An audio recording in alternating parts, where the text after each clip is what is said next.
The Hamas-run Gaza Health Ministry is reporting more than 200 Palestinians were killed in 24 hours of fighting from Sunday to Monday.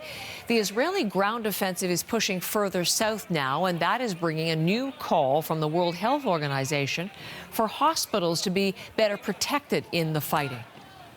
Let's bring in Chris Reyes, who's in our New York bureau, our United Nations bureau, ahead of an important day at the General Assembly level. So, Chris, good to see you. This resolution before the General Assembly today. UN Security Council last week, now moving to the General Assembly. What do we know about what is in it?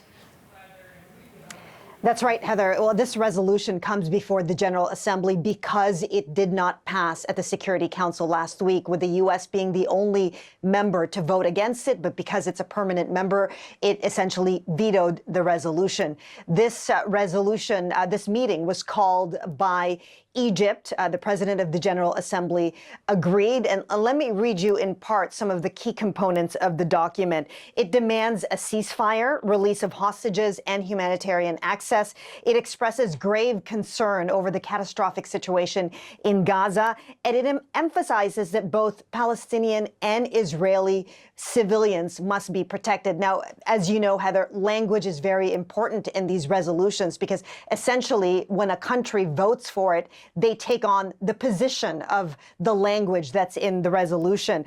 It also underlines the fact that the Secretary General last week invoked this little used power of his office, Article 99, to call the Security Council's attention to just how grave the situation is in Gaza. And we heard from Antonio Guterres last week that the reason why he made that unprecedented move is because of the unprecedented situation in Gaza. This vote happens at the General Assembly at 3 p.m. today. We'll be watching for what happens. As you mentioned, this is a non-binding resolution, which just means that the General Assembly doesn't really have any power or tools to impose what's in the resolution. But what we're seeing here, Heather, is a temperature of global opinion. What we're going to see is where countries stand at this point of the conflict.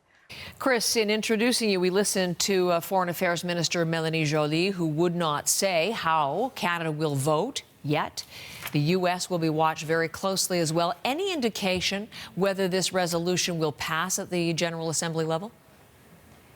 Yeah, I think to give you a sense of that, Heather, we have to look at what happened 6 weeks ago when a similar resolution passed at the General Assembly calling for a humanitarian truce. So in order for this resolution to pass, it needs a two-thirds majority. We saw that resolution pass with 120 countries voting in favor, 14 voting against it, including the U.S. and Israel, and then 45 abstaining, which included Canada. And the reason why Canada abstained, we heard from Ambassador Bob Ray speaking on the floor, is that they tried to introduce an amendment that did not get enough votes to go into the resolution. And the amendment calls specifically to condemn Hamas and the attacks of October 7th. What we heard from the other members who voted in favor of the resolution is that that language did not belong in a humanitarian resolution. And for that reason, Canada abstained. Now, for this resolution, Heather, the U.S. introduced a similar amendment, again, calling for condemnation of Hamas and the attacks of October 7th. That amendment will be voted on first. If that amendment does not pass, it's very unlikely that the U.S. will vote in favor of the resolution. And then again, following what Canada did 6 weeks ago, it may happen that they abstain once again. We'll have to wait and see. But at this point in the conflict, you see the global opinion shifting a little bit. There were protests immediately outside of the UN after the U.S. vetoed the Security Council. Have a listen to what Biden said yesterday about that opinion. Tough spot. We continue to provide military assistance until they get rid of Hamas.